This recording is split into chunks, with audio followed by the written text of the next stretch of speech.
One of the first steps that you want to know in the Compositor is how to do your masks correctly, and today we're going to review what nodes exactly do you need to accomplish that.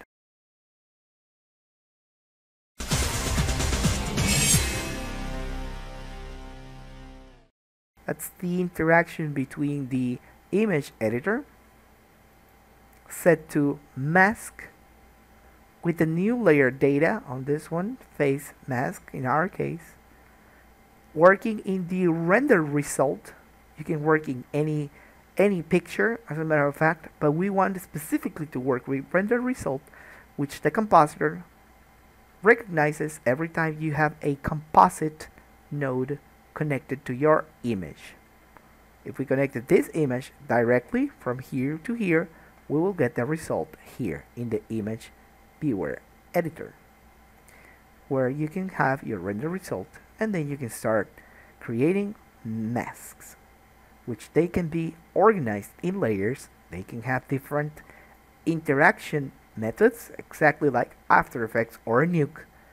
You can also have the opacity for them. For example, I'm going to set this to 74, and you can see that the influence of the eyes and the mouth lower down. Let's do the same for the face, except this one is going to be 0.42, and then you can see a soft pinkish color. Hi, welcome to this new episode of Schiller Tips. So we have this 3D image right over here. We're going to use Eevee viewport, and as you can see, everything is just fantastic. Why do we need a Compositor? Well, every time you render, you surely want to add certain effects in post. That is after you've generated your image. In order for you to do that, you can work through passes, you can work directly with the image. That's what I'm going to do right now, because I'm not going to be generating this in passes or compositing layers, as I have shown this already on my other videos. First of all, switch to a Compositor view. That's Shift F3 right here. Only Blender does this, and that is that the buffer image that you render is stored in a node which is called the render layer, which you can find right here. This is your scene. Okay, this is your scene layer, if we can say it so, where all your compositing stuff lives. And this other one right here, this is the view layer. Everything you render, it's right here. You can create new ones. I have explained this in other videos. I'm not going to go through that, because we have a render, and once you press F12, the image buffer is going to be rendering specifically to the image editor, and that image editor has the frame buffer called render result. So it doesn't matter how many images you have on this list, it is always going to look for render result. The name never changes. That's the de facto name in which the Compositor does its work. And for you to visualize your work as you compose it, it's either two ways. First, mark use nodes, and then use backdrop. I'm going to be rendering this at 15% of the original size, and this is again coming from the scene dimensions. I'm going to press F12, and it says no render output node in the scene. That is because this should be connected to this, and also, you see that? This is the image, the 4K image that I already rendered, and it's here in the backdrop. So here goes the first thing you need to know. Press Alt and then middle mouse button so you can move this, and also if you press Alt V, you can zoom in, and if you press the letter V, you can zoom out from this 4K monster.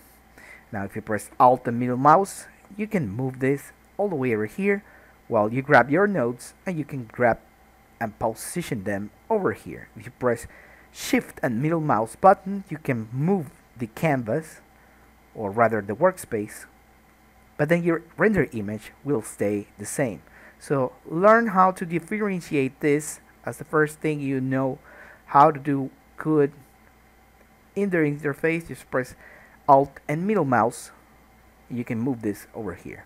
Now if you press shift and middle mouse, you will be dragging the viewport. Okay, so yes, Mr. Schiller, let's talk about the node. Okay, let's do something. First of all, press F12 so you can get the render result viewport to get actually something to render. Shift A, this is going to be a composite,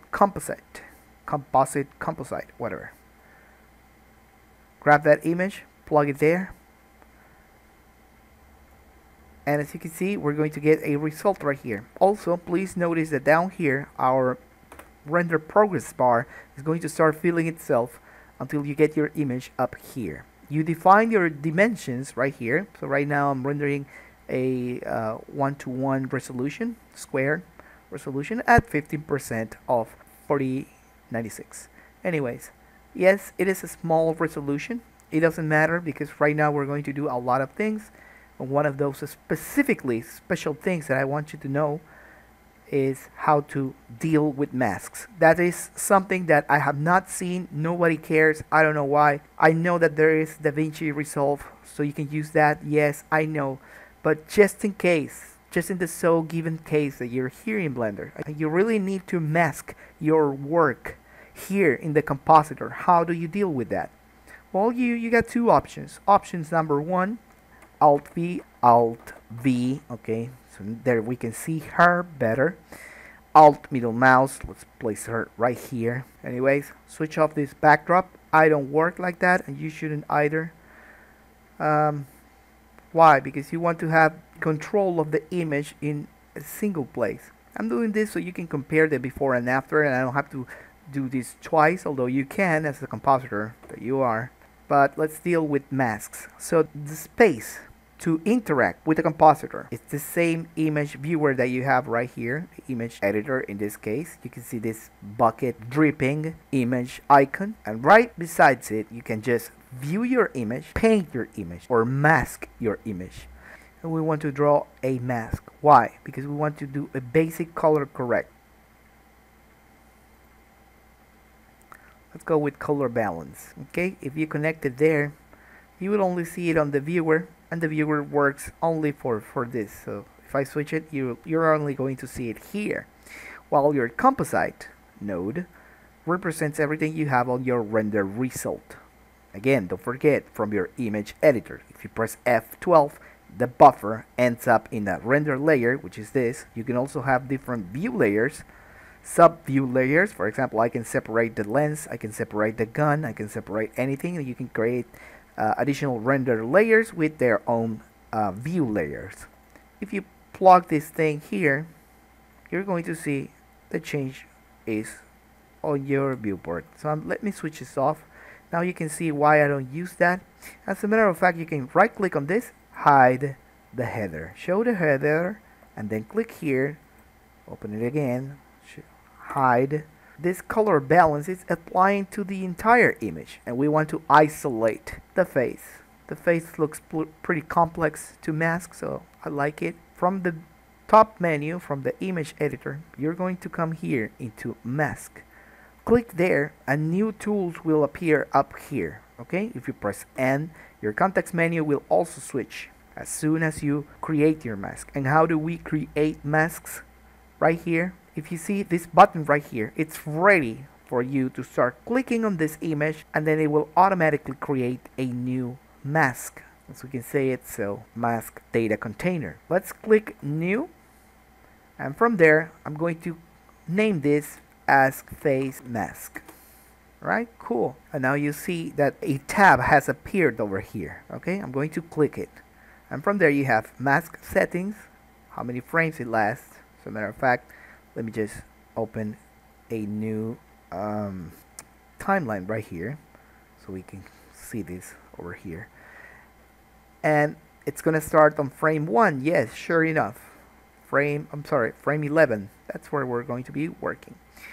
And down here we have mask layer, exactly the same like we have a Nuke After Effects. And now let's do the mask. Press Control and then left click, Control, left click, Control, left click, Control, left click, Control, left click. Now if you press Control and hold and drag, click and drag, you're going to see that pole there. Well, it turns out that Blender, as always, is thinking about new different ways to do stuff. And with this one single pole, it is managing to drive a fixed pole, a lined pole. As a matter of fact, you need to imagine there's one pole running here and then another pole running here, although they don't exist. You don't see them, but if you grab this, that's the behavior you will see if you would have them drawn here. Yes, Mr. Schiller, but I left the mask incomplete. So how does the mask know that I need to go on? Well, you just click on the last point and then move on to the next point and press Control, left click, Control, left click, Control, left click. And Mr. Schiller, how do I close a spline? You can right click on it on the last point, and then you need to click here on toggle cyclic, which is Alt C, and that will tell the mask that it's a circular and closed mask. So the shortcut is Alt C. Okay, Mr. Schiller, but you know, I am a professional compositor. I cannot have this thing. This is so imperfect. This is so wrong. This is not worth my time. Why am I working compositing in the Blender Compositor? You know, when there are other better options. Yes, I know. But just like I mentioned before, if you so ever need to work here, you will know how to deal with this. So the first thing you need to do is to change the pole types. So press V as in vector pole types. You will never forget this. Vector pole types. And now let's do aligned. Why? Because in that way we get this pole over here and this pole over here. And from there on, since they are aligned, you know, it's a very nice rounded point. Again, but Mr. Schiller, what if I don't need, for example, this? I need to make a slope right here. How do I do that? Just click on this one, on this point, press the letter V again. V is in this letter. And now you're going to set it to free. Free means that it doesn't obey the angle of an aligned pole, but rather lets you freely move your poles. Okay, Mr. Schiller, I think I am understanding now. So what you want to do is that whenever you're click and dragging, you're going to get this automatic pole, right? But then you say, if I click here and then I press V, could I override that pole? Sure enough. Press free and then it's overridden. Oh my goodness, this is amazing. So what you're saying is that if I keep on drawing, I'll get my first layer mask, and then I can create a second layer mask. For example, what if I want to subtract from the eyes? I don't want to color correct the entire face. I want to subtract the mouth and also the eyes. Can I do that? Sure indeed. Press plus. You're going to get a new mask layer. Let's rename this one. This one is going to be called face, and this one is going to be called eyes and mouth. But this one is under this one, so you just click here to get it on top, because you know that once you draw, you're going to use this as a subtractive method of the mask. So let's do this mask first, and then let's change the blend type. So now you have your two eyes and your Alt A mouth. Click left click, click left click, click left click, Alt Z, Alt C. Okay, move this over here, move this over here. And now we're going to set this eyes and mouth to trim down into face by changing the blending into subtract. Now this will subtract whatever it was under it. And not only that, you can also work in this mask, and you can change the opacity of the mask.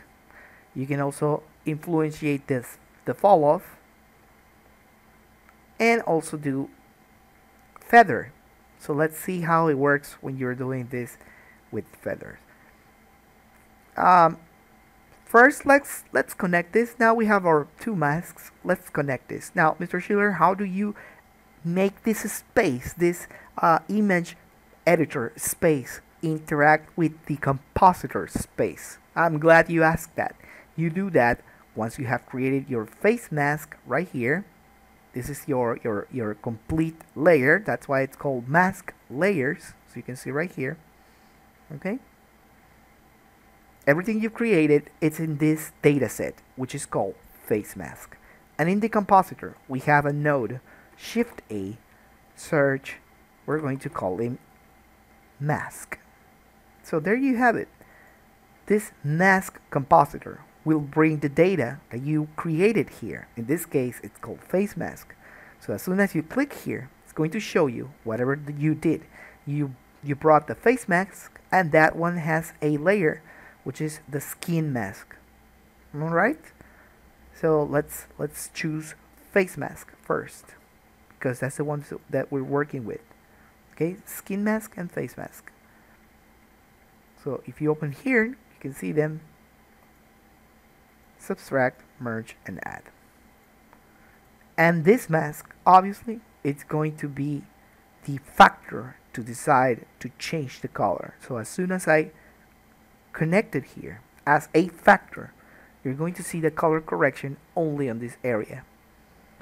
But Mr. Schiller, you told me that if I did this, the eyes and the mouth, they will be excluded from this, what you're doing here, if I use the subtract mode.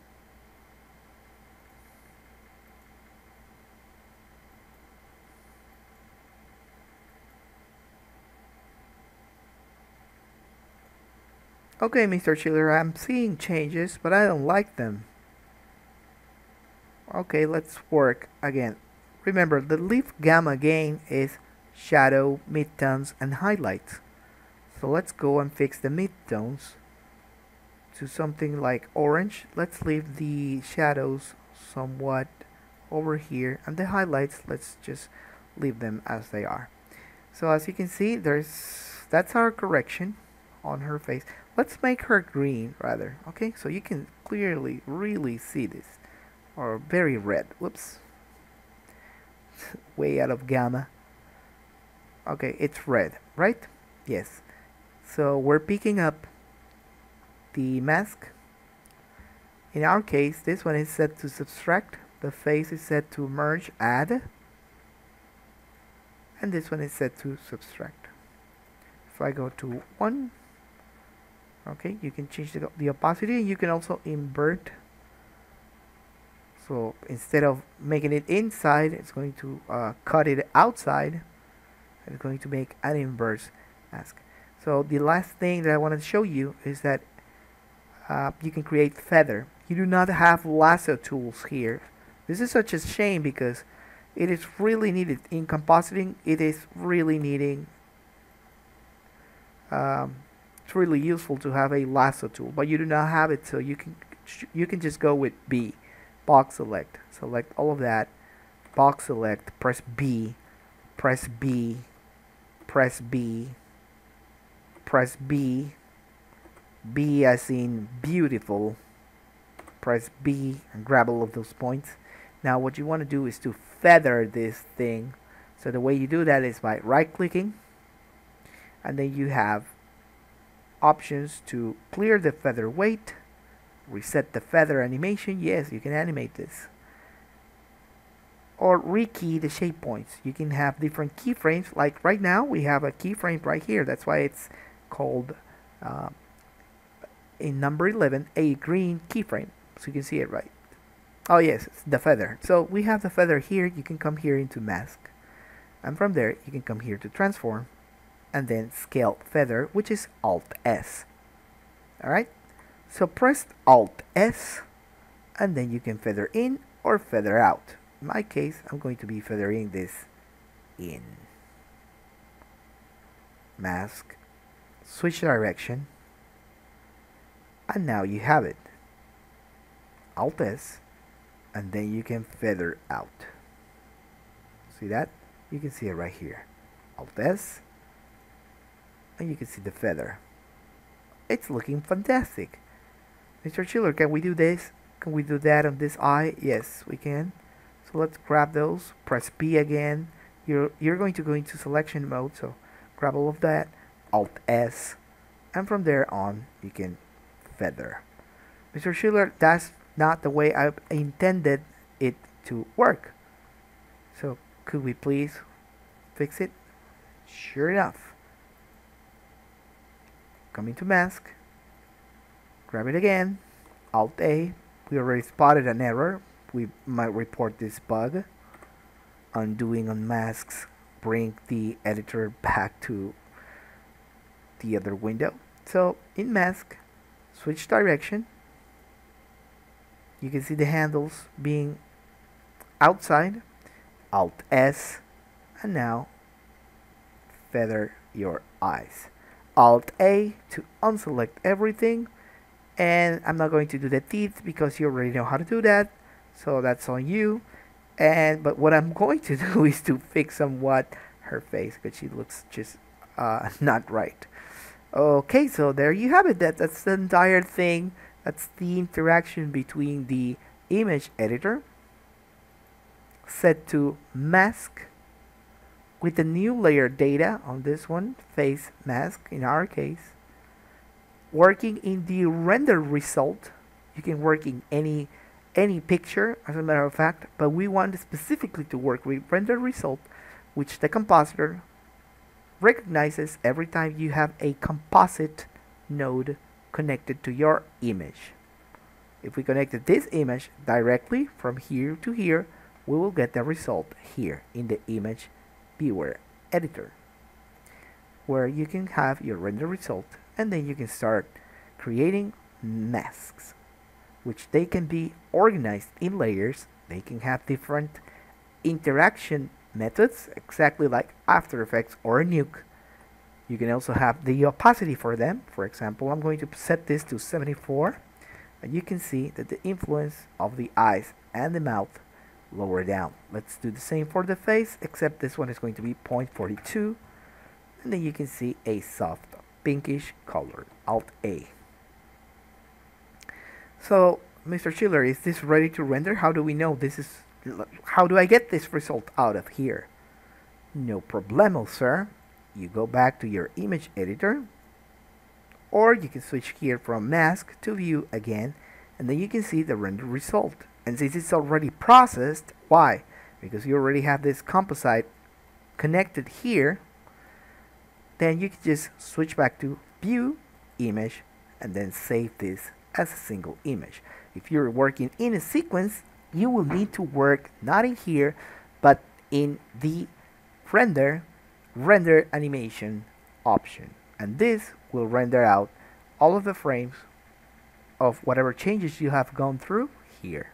I know this tutorial has been a little bit extended. I wanted to show you that this can be a very fantastic thing to work. You can also key stuff from your render layers.